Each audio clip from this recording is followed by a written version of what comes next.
12월 16일 KMA 뉴스브리핑입니다. 관심을 모았던 산부인과 만무톰 소송이 병원의 완승으로 끝났습니다.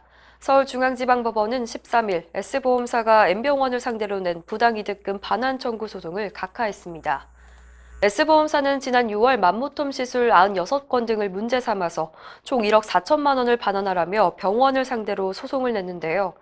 환자들이 불필요한 시술을 받아 손해를 입었으니 자신들이 대신 소송을 냈다는 겁니다. 하지만 재판부는 환자 개개인의 참여 의사를 확인하지 않았으므로 소송을 대신할 권한이 없다고 판단했습니다. 병원 측 변호를 맡은 정혜승 변호사는 이 사건은 철저히 환자와 보험사 사이의 문제라면서 보험사가 마치 건보공단인 양 환자를 대신해 소송하는 꼼수를 부렸다고 지적했습니다. 이번 재판 결과는 다른 소송에도 영향을 미칠 전망입니다. 만무톰과 관련해 보험사로부터 비소된 의료기관은 100여 곳, 소송 액수는 1,000억 원에 달하는 것으로 알려졌습니다. 의사들의 휴진 투쟁과 관련해 노환규 전 의협회장이 징역형을 구형받았다는 소식 전해드렸는데요. 의협이 깊은 유감을 표명했습니다. 대한의사협회는 13일 성명을 통해 당시 집단 휴진은 정부가 검증되지 않은 원격 진료를 강행했기 때문이라며 의사들은 전문가적 양심에 따라서 자발적으로 휴진에 참여했다고 밝혔습니다. 이런 집단 휴진을 조직적인 불공정 행위로 몰아서 징역과 벌금형을 구형한 검찰의 판단은 매우 유감스럽다고 강조했습니다. 앞서 검찰은 노환규 전 회장에게 징역 1년, 현재 의협 상근부회장으로 있는 방상혁 전 기획이사에게 벌금 2천만 원, 의협에는 벌금 3천만 원을 각각 구형했습니다. 이렇게 의사들의 집단 휴진까지 불러일으킨 원격 의료를 이번 정부에서도 또 추진 중인데요. 시범사업에 참여하고 있는 공중보건 의사들이 불안에 떨고 있습니다. 현재 원격 의료 시범 사업은 전국에서 총 323개 보건소와 보건지소에서 진행 중인데 공보의 100여 명이 반강제적으로 참여하고 있다고 합니다. 공보의협의회가 조사한 결과 시범 사업에 참여하겠다는 동의서를 낸 공보의는 10%에 불과합니다. 공보의들의 가장 큰 걱정은 원격 진료에 따른 법적 책임입니다.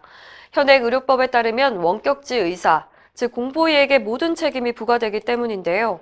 이런 설명을 들은 공보의는 거의 없는 실정입니다. 조중영 공보의 협의회장은 공보의들의 충분한 의견을 수렴해야 한다고 지적했습니다. 당뇨병 치료제인 메트포르민에서 발암물질이 검출돼 논란이 일고 있는데요. 당뇨 전문가들은 환자들이 임의로 약을 중단해서는 안 된다고 지적했습니다. 대한당뇨병학회는 13일 입장문을 통해서 NDMA가 검출된 3개 품목은 작년부터 처방하기 시작한 약물이라며 전체 품목에서 검출된 것으로 확대 해석할 필요가 없다고 설명했습니다. 특히 약물을 중단하면 고혈당으로 문제가 생기므로 복용을 중단해서는 안 된다면서 환자들이 우려하지 않도록 잘 설명해 줄 것을 의사들에게 당부했습니다. 또 싱가포르에서 문제된 회사의 원료가 우리나라에 수입됐는지 공식 발표도 아직 없다며 식품의약품안전처가 직접 조사에 나설 것을 촉구했습니다. 의사 연수교육 현장에 이례적으로 전공의들이 주도적으로 참여해서 눈길을 끌고 있습니다. 지난 15일 서울시 의사회 연수교육에서는 박지연 대한전공의협의회 회장이 축사를 전하고 박은혜 대전협 수련이사가 단상 위에 올라서 전공의 수련 환경에 대해서 강의하는 등 평소 보기 힘든 장면들이 연출됐습니다.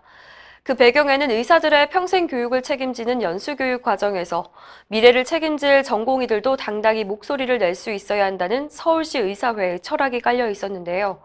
박홍준 회장은 개원이뿐 아니라 전공의까지 이끌 수 있는 의사회가 되어야 한다는 생각에 준비를 했다면서 앞으로도 연수교육에 전공의들이 참여할 수 있는 기회를 늘려가겠다고 밝혔습니다. 이상으로 뉴스브리핑을 마칩니다. 자세한 사항은 의협신문을 참고하시길 바랍니다.